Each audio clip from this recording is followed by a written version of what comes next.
evening, student. Welcome back to my channel, Study Sonipat. Educational research की study कर रहे हैं हम लोग। यूनिट 1 का 2 टॉपिक कवर कर चुके हैं, scientific method of inquiry and second था meaning, nature, need, scope, type of educational research. आज थर्ड टॉपिक जो कि एरिया ऑफ एजुकेशनल रिसर्च है and the process of research, इसके बारे में डिस्कस करेंगे। सो फर्स्ट है आपका area of educational research.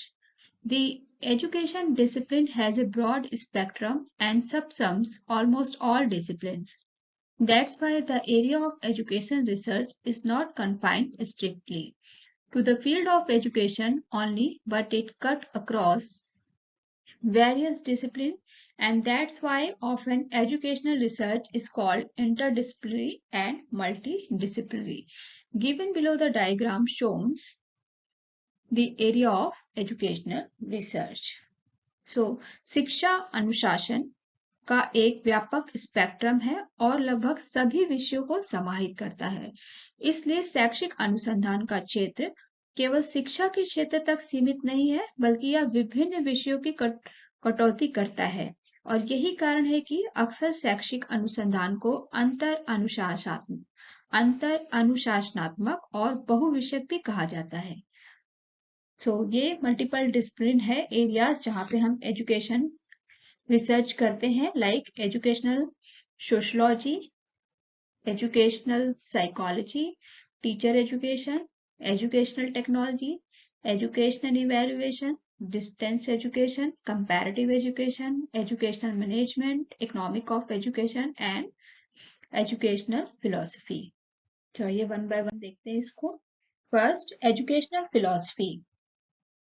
Philosophy is a branch that deals with the search for knowledge or truth. It has defined school of thought propounded by different philosophers in their time.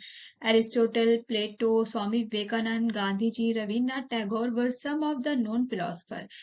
Researchers in the field of educational philosophy try to reinvestigate and relevance of their thoughts, knowledge in contemporary times, and how far it is relevant in present educational setting. Present educational settings में जो हमारे पुराने time के philosopher रहे हैं, जैसे कि Aristotle, प्लेटो, स्वामी विवेकानंद, गांधी जी, रविन्द्रनाथ टैगोर, इन सब की फिलोसफी का हमारे एजुकेशन पे क्या इम्पैक्ट करता है, ये सब हम री इन्वेस्टिगेट करते रहते हैं टाइम टू टाइम। किसके थ्रू? एजुकेशन रिसर्च के थ्रू। नेक्स्ट है आपका educational sociology. Sociology is the branch that deal with society, communities and their interrelationship. The educational institution represent miniature societies, therefore, to study children or learner and their socialization process in their context with peer group, teacher and other within and outside the school or educational institutional settings come in it. Educational sociology deals with educational problems of specific communities like SC, ST, minorities, women, boys. The social cultural environment of educational institution.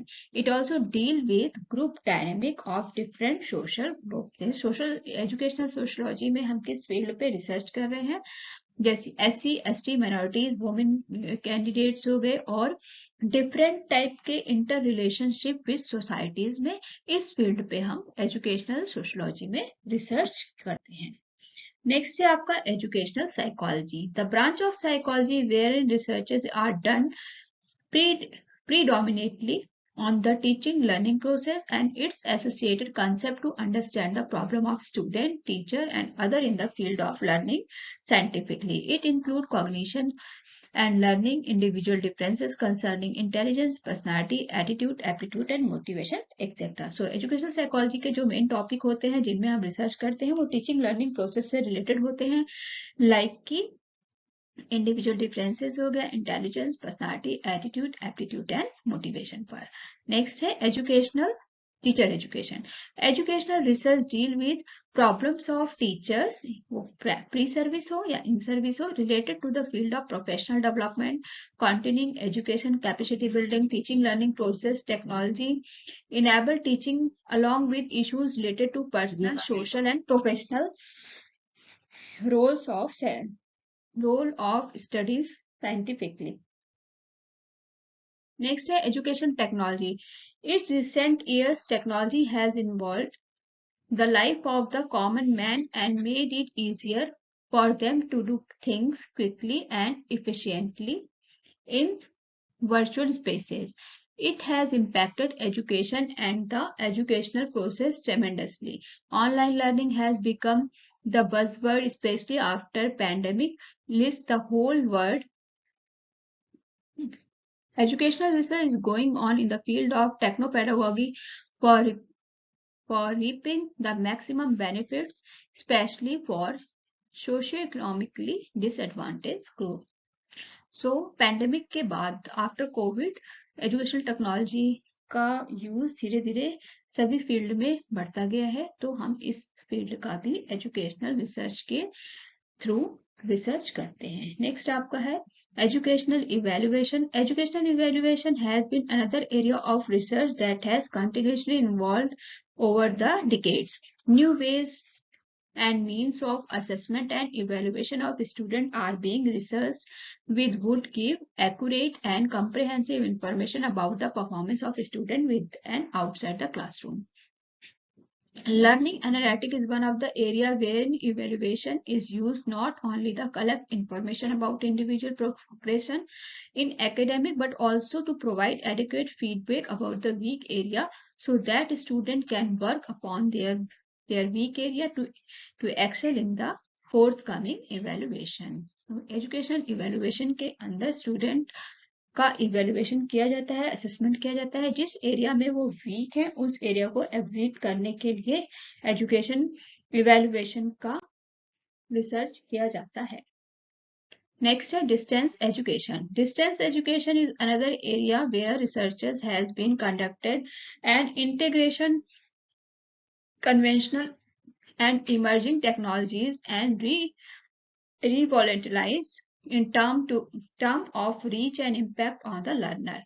Today, student support service coupled with technology have made it possible for online education and support in form of online pedagogy, implementation of online admission and assessment, including regular on-demand examination. Thus, facilitated the student irrespective of their place for work or residence and learning both synchrone and asynchrone ways. Means distance education के through आप बच्चों को education provide कर रहे हैं. इसका भी आजकल रिसर्च सही मायने में किया जा रहा है कि वो बच्चों तक वो चीजें जो आप असेसमेंट कर रहे हैं, एग्जामिनेशन कर रहे हैं, वो बच्चों तक सही तरीके से पहुंच रही हैं या नहीं पहुंच रही हैं. इन सब का भी आजकल रिसर्च का टॉपिक बना हुआ है.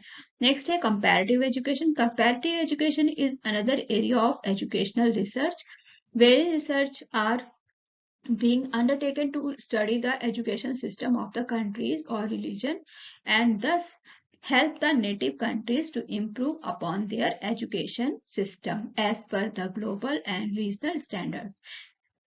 This in turn will help the native country to improve their educational governance. Means हम अपनी कंट्री से दूसरी कंट्री के साथ कंपैरिजन और रिलीजन के साथ कम्पीट कर रहे हैं, जिससे कि हमें पता चले कि हम किस लेवल पे, हम किस स्तर पे बच्चों को पढ़ाई दे पा रहे हैं, किस तरीके से उनको एजुकेट कर पा रहे हैं. ये भी एक एजुकेशन रिसर्च का टॉपिक रहा है. नेक्स्ट है educational management.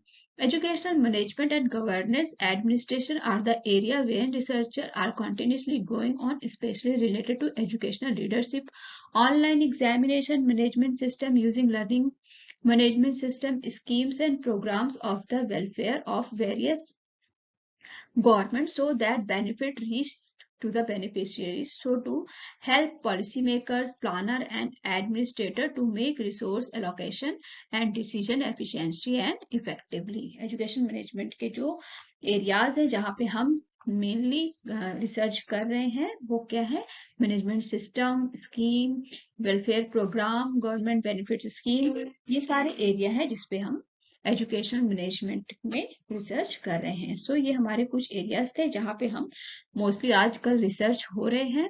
Different types of area के बारे में आपने देखा। Now the next topic is process of educational research. Process of educational research. So अपनी लास्ट लेक्चर में भी मैंने एजुकेशनल रिसर्च का प्रोसेस आप लोग को बताया था, लेकिन यहाँ पे भी बस इसकी हेडिंग्स बता रही हूँ और वो बार बार वही रिपीट है आपके सिलेबस में।